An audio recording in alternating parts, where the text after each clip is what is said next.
Hello everyone. Today I am going to talk on enzyme kinetics. Enzyme कैसे work करता है, enzyme rate of reaction को कैसे catalyse करता है, उस स्टडी को एंजाइम काइनेटिक्स कहते हैं। सबसे पहले कॉन्सेप्ट। एंजाइम काइनेटिक्स एंजाइमोलॉजी की वो ब्रांच है जिसमें हम वेरियस केमिकल रिएक्शंस को स्टडी करते हैं। इसमें रेट ऑफ एंजाइमेटिक रिएक्शन और डिफरेंट एक्सटर्नल कंडीशंस का क्या इफेक्ट पड़ता है एंजाइम के रिएक्शन पे।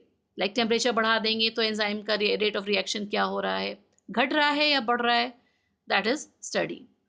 ये हमें ये भी बताने में हेल्प करता है कि अलग अलग मेटाबॉलिक रिएक्शन में एंजाइम कैसे काम कर रहा है। ये सीक्वेंस,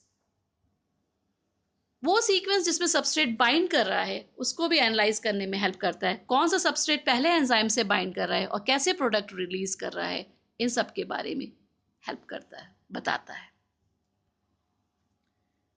एंजाइमेटिक रिएक्शंस दो तरीके के होते हैं, सिंगल सबस्ट्रेट रिएक्शन मैकेनिज्म और multiple substrate mechanisms. Single substrate mechanism में एंजाइम सिर्फ एक सबस्ट्रेट से बाइंड करता है। फॉर एग्जाम्पल हेक्सोकाइनेज एंजाइम है जिसका सबसे 6 कार्बन शुगर्स हैं लाइक ग्लूकोज। इन मल्टीपल सबस्ट्रेट मैकेनिज्म एक एंजाइम एक से ज्यादा सबस्ट्रेट से बाइंड करता है। जैसे कि पिक्चर में आप देख पा रहे हैं, डाईहाइड्रोफोलेट रिडक्टेज एंजाइम अपने दो सबस्ट्रेट के साथ बाइंड है। डाईहाइड्रोफोलेट जो व्हाइट कलर का आपको राइट साइड दिख रहा है, और एक लेफ्ट साइड NADPH, दोनों ही, बट ये इंपॉर्टेंट है कि दोनों के दोनों सबस्ट्रेट एंजाइम के एक्टिव साइट पे ही बाइंड करेंगे। मींस इस एंजाइम में दो एक्टिव साइट प्रेजेंट होंगे for two substrate, while in single substrate enzymes there will be only one active site present per specific substrate. Single substrate reaction ये सबसे ज़्यादा यूज होती है और इसमें माइकलिस मेंटन काइनेटिक्स बहुत इंपॉर्टेंट रोल प्ले करता है। ये जनरल इक्वेशन जो एंजाइम की है, E plus S gives ES, that is enzyme substrate complex, that is a temporary phase and further modifies to form product, और एंजाइम वापस जैसे था वो वैसे का वैसा ही प्रेजेंट हो जाता है।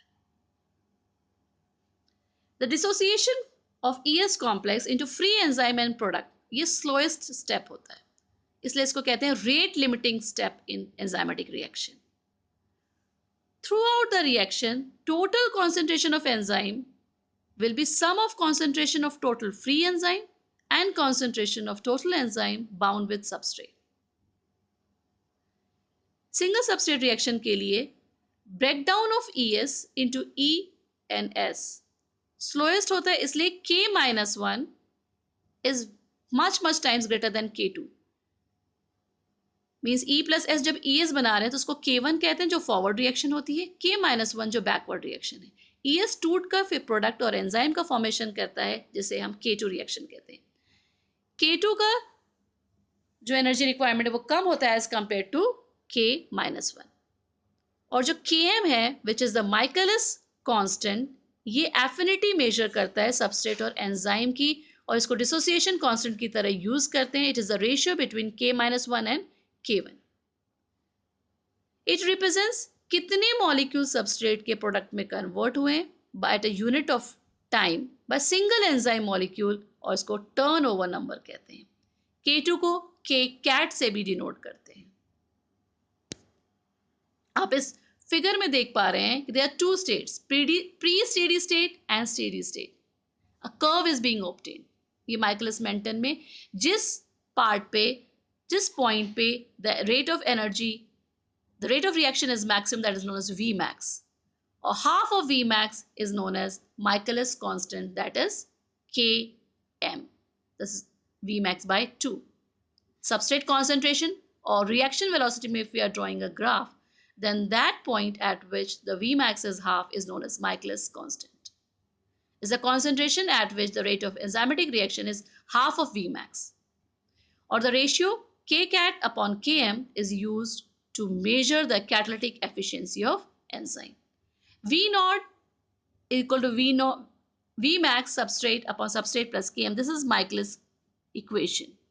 V naught initial velocity होती है रिएक्शन की, V max maximum rate of reaction होता है, substrate is the concentration of substrate, and Km is the Michaelis-Menten constant.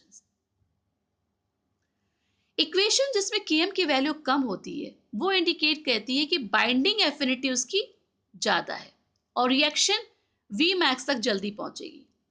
वहीं अगर Km की वैल्यू हाई है तो इसका मतलब बाइंडिंग एफिनिटी कम है और रिएक्शन को Vmax तक पहुंचने में ज़्यादा टाइम लगेगा। तो ये एंजाइमेटिक रिएक्शन के रेट को डिटरमाइन करने माइकलिस-मेंटन इक्वेशन बहुत इंपॉर्टेंट रोल प्ले करता है।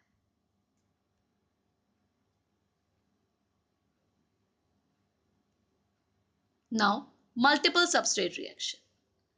अब सबस्ट्रेट का एडिशन, एक से ज़्यादा सबस्ट्रेट को एंजाइम से बाइंड करना है, प्रोडक्ट को रिलीज करना है। तो दो तरीके की रिएक्शन मैकेनिज्म हो सकती है, सीक्वेंशियल हो सकती है या नॉन सीक्वेंशियल। सीक्वेंशियल मीन्स एक सबस्ट्रेट ऐड हुआ एंजाइम से, फिर दूसरा सबस्ट्रेट आया, एक प्रोडक्ट रिलीज हुआ, फिर दूसरा प्रोडक्ट रिलीज हुआ। और नॉन सीक्वेंशियल कोई भी सबस्ट्रेट किसी भी ऑर्डर में बाइंड कर सकता है। सीक्वेंशियल रिएक्शन टू टाइप्स की होती है, ordered sequential and random sequential. Non sequential को पिंग पोंग रिएक्शन या डबल डिस्प्लेसमेंट रिएक्शन कहते हैं। सबसे पहले सीक्वेंशियल रिएक्शन। सीक्वेंशियल रिएक्शन में ऑल सबस्ट्रेट को एंजाइम से पहले बाइंड करना जरूरी है, तभी प्रोडक्ट रिलीज होगा। सारे के सारे स्टेप्स इसमें रिवर्सिबल होते हैं।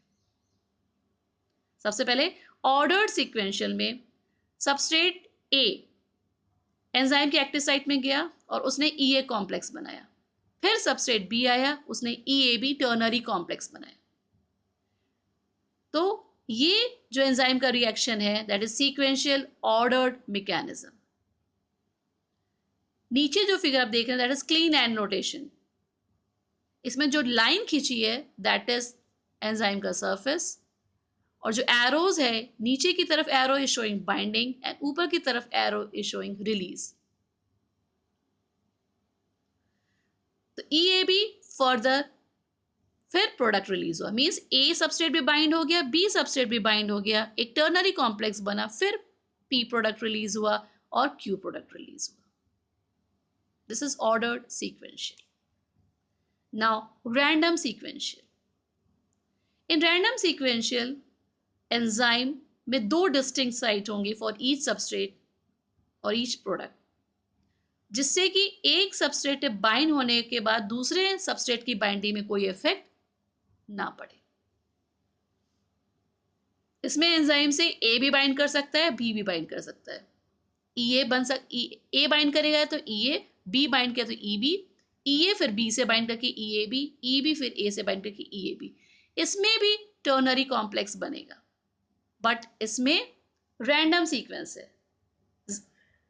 पीछे हमने देखा सीक्वेंशियल में कि ए पहले बाइंड करेगा, बी बाद में बाइंड करेगा। यहाँ पे ए भी पहले बाइंड कर सकता है, बी पे कोई भी पहले बाइंड कर सकता है और ई ए बी टर्नरी कॉम्प्लेक्स का फॉर्मेशन करेगा, फिर फाइनली प्रोडक्ट रिलीज होगा और एंजाइम अपने नेटिव फॉर्म में आ जाएगा। Now ping pong mechanism that is non sequential reaction mechanism. इसकी खास बात यह कि इसमें कोई टर्नरी कॉम्प्लेक्स नहीं बनता इनसाइड द एक्टिव साइट। ये डबल डिस्प्लेसमेंट रिएक्शन है जिसमें एंजाइम एक इंटरमीडिएट फॉर्म में कन्वर्ट होता है जब फर्स्ट सबस्ट्रेट बाइंड करता है एंजाइम से।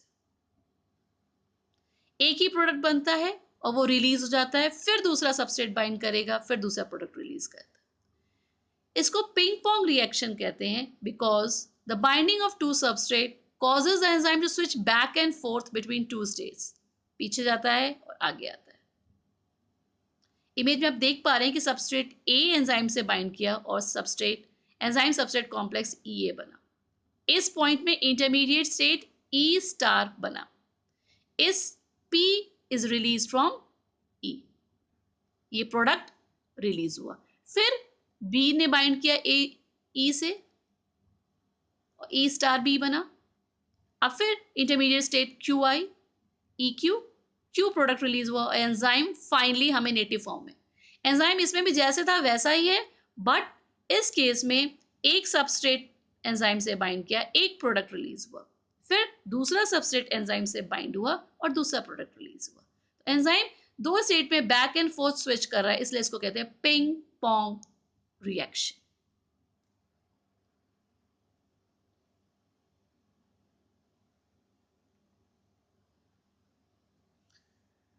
एंजाइम सबस्ट्रेट से बाइंड करने के बाद केमिकली मॉडिफाइड हो जाता है, जिसमें जो प्रोडक्ट पी बनता है और दूसरा फंक्शनल एंजाइम का फॉर्म जिसको एफ कहते हैं, you seeing F is formed. Cleland notation में भी इसको भी डोनेट कर सकते हैं, same way EA that is substrate and FP that is intermediate form of enzyme and product। फिर प्रोडक्ट रिलीज हो गया, फिर दूसरा सबस्ट्रेट B आया, उसने FB और EQ बनाया और Q रिलीज हुआ, प्रोडक्ट और एंजाइम वापस जैसे था वैसा ही प्रोड्यूस हो गया। This is very important to understand multiple substrate reaction mechanism, और ये इसके बहुत सारे एप्लीकेशंस हैं जो एंजाइमेटिक रिएक्शंस में हमें हेल्प करती हैं। Thank you.